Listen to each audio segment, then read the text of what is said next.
Hello and welcome to the program. From the 27th of January till the 2nd of February, a group of top officials from the EU visited Ukraine to assess the possibilities of a number of infrastructure projects in regions adjacent to the Azov Sea. This area has been severely affected since Russians began to block Ukraine's ports and navy boats. So which European projects will help improve infrastructure system in Azov Sea region? To discuss this, we are joined in the studio today by Victor Dovhan, Deputy Minister of Infrastructure of Ukraine for European integration. Hello and thank you for joining us. Hi. So first, as said in the intro, this region has been severely impacted by the war and the consequences of the war. Obviously, Ukraine needs new investments and funding for the region. So what are the European delegation's projects for this part of Ukraine? We discussed basically two packages. Package one, as a so-called quick win, it's about 50 million euros, and basically two projects. It's completion of the capital repair of the road Zaporizhzhia-Mariupol. We have half of the amount, 1 billion hryvnias, in the state budget for this year, and we need another 30 million euros to complete fully the road. The second project is about 20 million euros. It's a railway project. We have difficulties in delivering cargos and low speed of the passenger trains. So we need to do the capital reconstruction of the railway infrastructure, Kamysh-Zarya-Volnovakha, and yes, to repair some locomotives. It will increase the speed and increase the capability of this railway. So yeah, two projects. So it is basically to restore and update the railroads and the railway, like not to redo. Absolutely. Then we have the second package, which is more comprehensive. It's about half of the billion euros. As well, the road from Zaporizhzhia to Melitopol and then to Kherson to facilitate logistics between our ports in Azov and in Black Sea. And the big project, infrastructure project for about 3 years, it's complete electrification and restoration of the railway. It will allow to have the intercity connection from Kiev to Mariupol. So this is the package two. Package one, it will be the assistance, so it will be grant money, no loan, no repay. Package two, of course, I think half of it will be the loan of the European Investment Bank. So it's basically coming in different parts, or it's just like full instance to beginning? No. As we discussed with the European delegation, the plan is to have within 1, maximum 2 months to have the fully operational package 1, 50 million. And then we will start the negotiations about the contracts on the package 2. I think it will require another 6 months at least. Now, there's been a while that these updates are being needed in the region because, they're being kind of outdated and things like that. Do you think that the situation in the Kerch Strait right now, in the blockade, kind of pushed the European Union officials to go further with these investments? Sure. And very important that it was one-voice policy in Kiev, Brussels, and Washington, D.C., about the aggressive acts of Russia in the Kerch Strait. Right now, the ships are allowed, so there is no queue in the Kerch Strait. But again, the situation is systematic. These actions are often, and it increases the cost of the transportation. So we lose a lot in ports of Mariupol and Berdyansk. We have 4 days working week. We cut the personnel, we decrease the salaries, and it means we have very negative social impact for the region. Yes. Because it's not only about the port. The port is the last in this logistic chain. When you cut the logistics and redirect it towards, let's say, Port Mykolaiv or Kherson, it means that the plants of Mariupol will Azovstal, Azovmash, they as well will decrease the production, decrease the personnel, and then it's a complete social disaster. Yeah, and they already decreased. The population's already hit hard now. Sure. Now, we talked about Europe in general, but recently France talked about a water purification station in Mariupol. What's new there? What are the updates on this matter? We're not responsible for this kind of infrastructure, but it was like kind of coincidence that in the very same day we had a delegation. I was like leading this delegation of the European Investment Bank, European Commission, and Embassy of the EU to Ukraine. Then it was Minister of Foreign Affairs Klimkin with his colleagues from Denmark and Czech Republic with like 50 group of foreign journalists, and in Kyiv.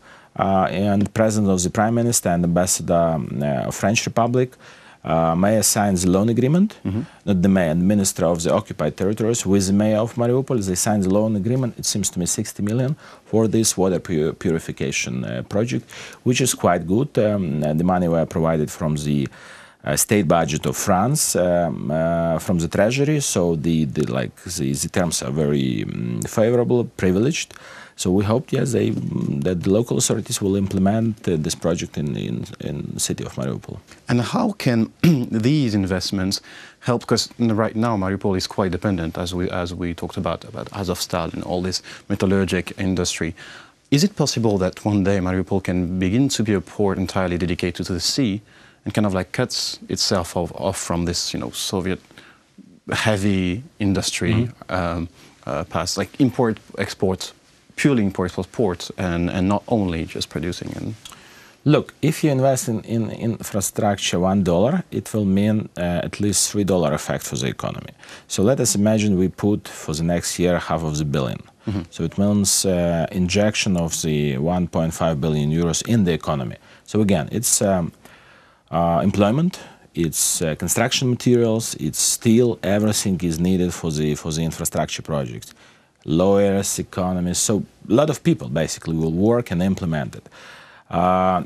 So again, and then Mariupol, and this is problem even to some extent it's connected with the war in the Donbass, but we have some of the regions in Ukraine that are fully like cut off from the capital. Let's say Chernivtsi region.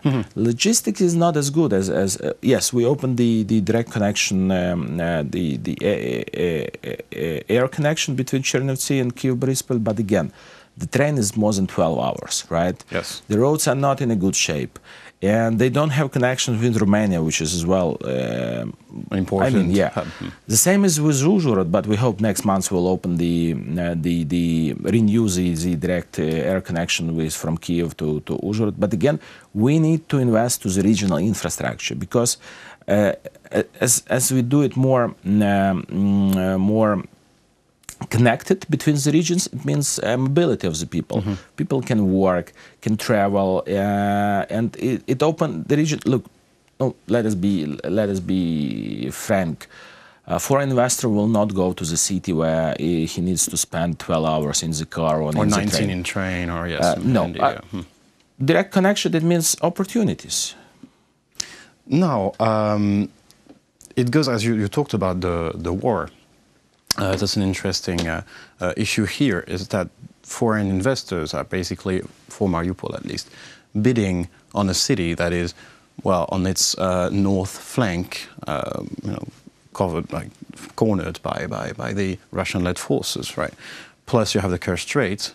So they basically, do you think that the fact of having all the foreign investments and foreign powers investing into Mariupol can actually protect in some sort of ways Mariupol from any attack or aggression? Sure, that's another tactic, like soft power. For instance, we have Chinese investment in Port Mariupol. We have Kovco, big grain exporter, and when we were in Beijing several months ago, they promised to increase the facilities, storage facilities. So it means another investment of 10-20 million US dollars, which is not which is not high, yeah? But it means that it is Chinese investment. So it means China is very focused on these objects where the Chinese money are, and of course it's a kind of security. Because Russia wouldn't dare attack like Chinese investment. It's the same with the I don't know, German investment or American investment. So it means that that it is a bit more secure than it was before. Now, to conclude this interview, what's next? So that's a first loan, that's a first phase. Are there other projects being implemented and which are scheduled to be implemented here? Package 1 need to be signed within 2 months maximum. Then we will start implementation immediately because we have all the project documents on the table. Package 2 will require additional work. I think it is possible within 6 months to do it for signing, and then 2, maybe 3 years to implement because the projects are really big. This is basically it's a kind of very interesting project. Maybe premature to talk it right now, but still I think in the 3-year perspective it shall be done. Air connection. Airport of Mariupol. The runway is in good shape. The terminal is not really big deal. Yes, it's a couple of million euros, and you can have the passenger terminal. The only what matters, of course, is security, because we remember don't want, the any other MH17 done by Russians. So again, as soon as we will be ready together with the European Aviation Safety Authority to provide security, I think the very great success, let's say in 2 years, to open the direct connection from Kyiv, Boryspil to Mariupol will be very good for this region. So you see, to conclude this interview, now first question, because the elections are coming, right? So how to implement this plan how to ensure that this plan are going to continue after the election, whoever comes to power? Look, what we did as the Ministry of Infrastructure and the government in May last year, we adopted national transport strategy up to 2030. We'll have several elections during this period. Right now we are prepared the draft, and I hope the government in March will approve it together with the World Bank and with the European Commission action plan of the infrastructure projects. Very clear project. It doesn't matter what is the name of the Prime Minister or the President or the Minister of Infrastructure. I mean, we need to build the road to Mariupol, of course. We need to build it right now.